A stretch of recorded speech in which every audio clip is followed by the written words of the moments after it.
आऊज़ बिल्लाहि मिनश्शैतानिर्रजीम बिस्मिल्लाहिर्रहमानिर्रहीम। मैं हूँ होम्योपैथिक डॉक्टर हक नवाज़ शाहिद और ज़ुनैरा टीवी की तरफ से आपकी खिदमत में हाज़िर हुआ हूँ। आज हम एक नए टॉपिक पर बहस करेंगे और जिस तरह के हमारी सीरीज़ ब्रेस्ट डिजीज़ के बारे में चल रही है, ये भी उसी का एक हिस्सा है।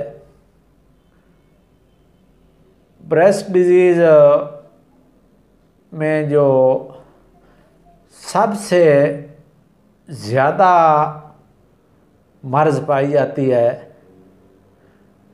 वो कैंसरस ट्यूमर है। जब भी किसी को कोई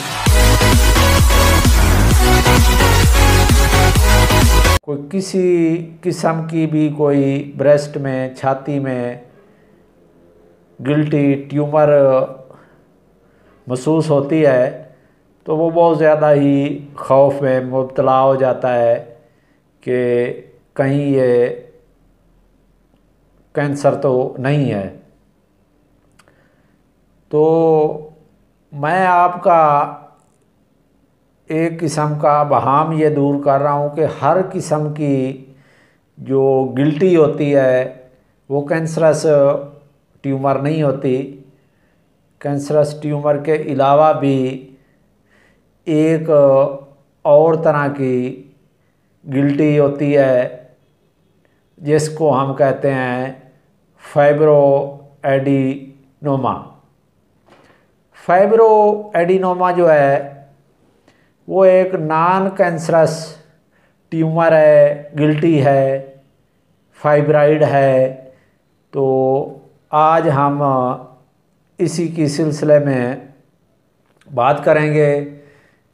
इसकी साइन एंड सिम्टम बताएंगे, इसकी साइन एंड सिम्टम क्या हैं, ये किस वजह से होती है, इसकी रीज़न क्या है, इसकी कैंसर से जो है कैंसर और इसके फाइब्रो एडिनोमा का जो फ़र्क है इसके बारे में हम आज डिस्कस करेंगे। और आखिर में इसकी होम्योपैथिक ट्रीटमेंट बताऊंगा। और वो जो होम्योपैथिक ट्रीटमेंट है वो आपके लिए काफ़ी शाफ़ी होगी। उसके लिए आपको किसी किस्म की कोई सर्जरी कराने की ज़रूरत नहीं पड़ेगी। अगर आपने ज़ुनैरा टीवी चैनल को सब्सक्राइब नहीं किया तो बराए मेहरबानी इसको सब्सक्राइब कर लें ताकि मैं जो भी नई वीडियो अपलोड करूं वो आप तक उसका नोटिफिकेशन फ़ौरन पहुंच सके। मेरी सारी वीडियो इसी किस्म की इन्फॉर्मेटिव ही होती हैं और होम्योपैथिक ट्रीटमेंट के बारे में होती हैं। मेरा मकसद होम्योपैथिक जो है मेडिसन ट्रीटमेंट, इससे अवेयरनेस है कि लोगों में इस होम्योपैथिक ट्रीटमेंट से अवेयरनेस पैदा हो, क्योंकि लोग इसके बारे में, होम्योपैथिक ट्रीटमेंट के बारे में नहीं जानते कि किस किस मर्ज़ का इसमें इलाज मौजूद है। तो अब आते हैं कि ये फाइब्रो एडिनोमा क्या होता है। फाइब्रो एडिनोमा जो है ये एक किस्म की गिल्टी होती है, ब्रेस्ट में होती है। ब्रेस्ट में किसी जगह भी ये हो सकती है, एक में हो सकती है, दोनों में हो सकती है और ये किसी उम्र में भी हो सकती है। 12-13 साल से लेकर 50-60 साल तक भी ये किसी उम्र में भी ये जो है फाइब्रो एडिनोमा हो सकता है। तो इस जो फाइब्रो एडिनोमा है कैंसर और इसका काफ़ी ज़्यादा फ़र्क है। ये आपको मैं इसकी डिफरेंस बता देता हूँ कि इसका डिफरेंस क्या क्या है। ये जो मर्ज़ है फाइब्रो एडिनोमा, इसमें जो गिल्टी होती है, ट्यूमर होती है, उसका साइज़ 1 सेंटीमीटर से लेकर 10 सेंटीमीटर तक हो सकता है। और ये दोनों ब्रेस्ट में भी हो सकती है, एक ब्रेस्ट में भी हो सकती है, ये ब्रेस्ट में किसी जगह भी हो सकती है और किसी उम्र में भी हो सकती है। तो इसके अलावा क्योंकि ये जो फाइब्रो एडिनोमा है ये हार्मोन से रिलेटेड है। ये जब मेंसेस आते हैं तो उसके दौरान फाइब्रो एडिनोमा का साइज़ बढ़ भी सकता है। उसके अलावा प्रेगनेंसी के दौरान भी साइज़ इसका बढ़ सकता है। इसके अलावा ये जो फाइब्रो एडिनोमा है ये इसका साइज़ कम या ज़्यादा भी होता रहता है, कभी कम हो जाता है, कभी ज़्यादा हो जाता है।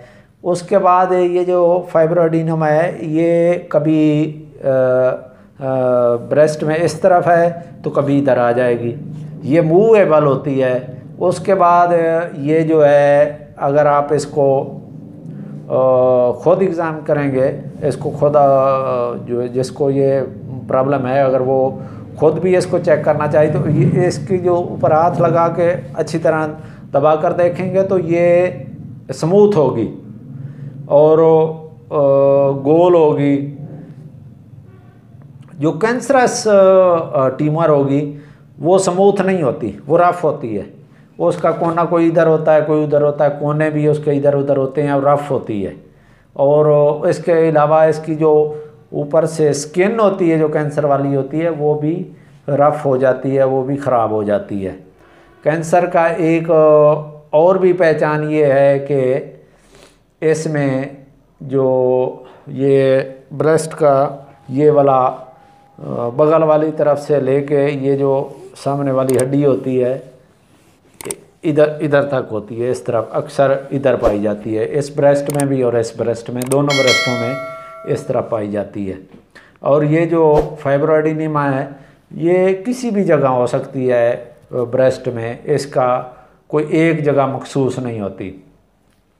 फाइब्रो एडिनोमा में पेन हो सकती है और नहीं भी हो सकती, कभी कभी हो सकती है, कभी कभी नहीं होती।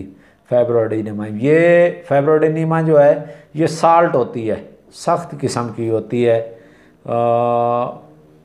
और इसमें जो है ज़्यादातर ये जो ब्रेस्ट हैं उनमें से जो कैंसर वाली ट्यूमर होती है उसमें से तो ब्रेस्ट के निपल से कोई लिक्विड सा भी निकल सकता है, लेकिन इसमें जो है वो लिक्विड वगैरह किसी किस्म की कोई चीज़ नहीं निकलती। तो आपको अगर ये साइन एंड सिम्टम है, आप खुद इसका टेस्ट कर लें, खुद चेक कर लें, तो आपको परेशान होने की कोई ज़रूरत नहीं। ये फाइब्रो एडिनोमा है, ये कैंसरस ट्यूमर वगैरह नहीं है।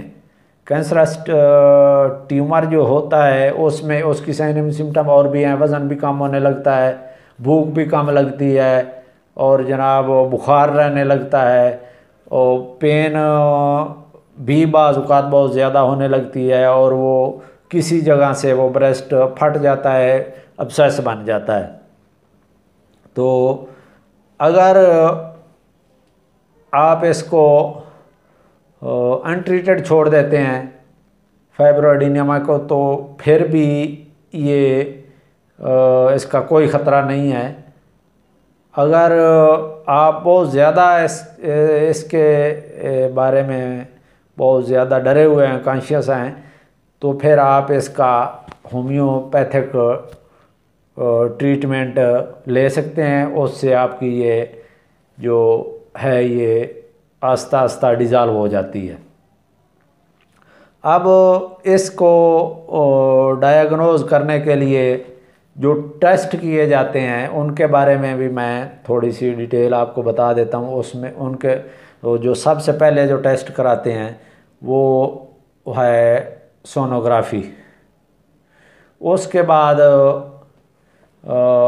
मेमोग्राफी कराया जाता है और उसके बाद आखिर में बायोप्सी भी ये कराया जाता है, डायग्नोज कराया जाता है। इसमें वो सिरंज के ज़रिए ट्यूमर का जो है उसका थोड़ा सा हिस्सा निकाल के फिर माइक्रोस्कोप के ज़रिए उसको चेक करते हैं कैंसरस है या नॉन कैंसरस है।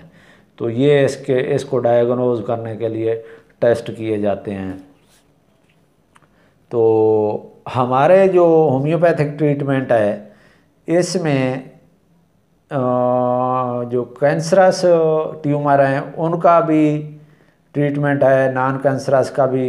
जिस तरह फाइब्रोएडिनोमा है इसका भी शाफी इलाज है। ये तकरीबन 3 से 4 माह में ये बिल्कुल डिज़ाल्व हो जाएगी, ख़त्म हो जाएगी। तो इसके लिए मैं जो सबसे ज़्यादा मेडिसन इस्तेमाल कराता हूँ वो है लेपस अल्बस। लेपस अल्बस मैं जो इस्तेमाल कराता हूँ वो 6C है। 6C पोटेंसी में 5 ड्रॉप सुबह दोपहर शाम खाली मैदा इस्तेमाल करने हैं, थोड़े से पानी में मिला के। उसके बाद जो मेडिसन है ये भी ग्लैंड्स की ख़ास तौर पर मेडिसन है, ये है कोनियम। कोनियम आपने 200 में पोटेंसी में इस्तेमाल करनी है। ये आपने एक दिन छोड़कर एक दिन 5 कतरे एक टाइम सुबह या शाम ये आपने इस्तेमाल करने हैं। उसके बाद जो बायोकेमिक मेडिसन है ये कहीं भी पूरी बॉडी में कहीं भी फाइब्राइड है, कोई गिल्टी है, ब्रेस्ट फाइब्राइड के अलावा कहीं भी है, ये इसको भी रिमूव करेगी। जो भी फाइब्राइड हैं ये सबको रिमूव करेगी। गिल्टियाँ जो हैं सबको रिमूव करती है। वो है कलकेरिया फ्लोर। कलकेरिया फ्लोर जो है वो मैं 6X में इस्तेमाल कराता हूँ। इसके बाद कुछ पेशेंट को फाइट उनकी साइन एंड सिम्टम के मुताबिक ही, क्योंकि होम्योपैथिक मेडिसिन जो होती हैं साइन एंड सिम्टम के मुताबिक दी जाती हैं। तो कुछ पेशेंट को फाइटोलेका डिकेंट्रिया 200 ये भी हफ्ते में 2 डोज यानी कि तीसरे दिन बाद ये एक खुराक देते हैं। ये भी तकरीबन 3-4 माह में इससे भी वो जो है ब्रेस्ट फाइब्राइड जो है फाइब्रोएडिनोमा है जो वो ख़त्म हो जाता है। तो होम्योपैथिक जैसे कि मैं पहले बताता हूँ कि होम्योपैथिक मेडिसिन जो है सेफ़ हैं, इनके साइड इफ़ेक्ट नहीं है। लेकिन उस सूरत में अगर आप किसी भी होम्योपैथिक डॉक्टर के मशवरे से इस्तेमाल करें तो फिर ये सेफ़ हैं। क्योंकि सिर्फ बताने से आपका मसला हल नहीं होता। जब तक आप किसी होम्योपैथिक डॉक्टर से मशवरा करके अगर ये मेडिसिन इस्तेमाल करेंगे तो फिर इंशाल्लाह आपका शाफी इलाज होगा। तो मिलेंगे नेक्स्ट वीडियो के साथ।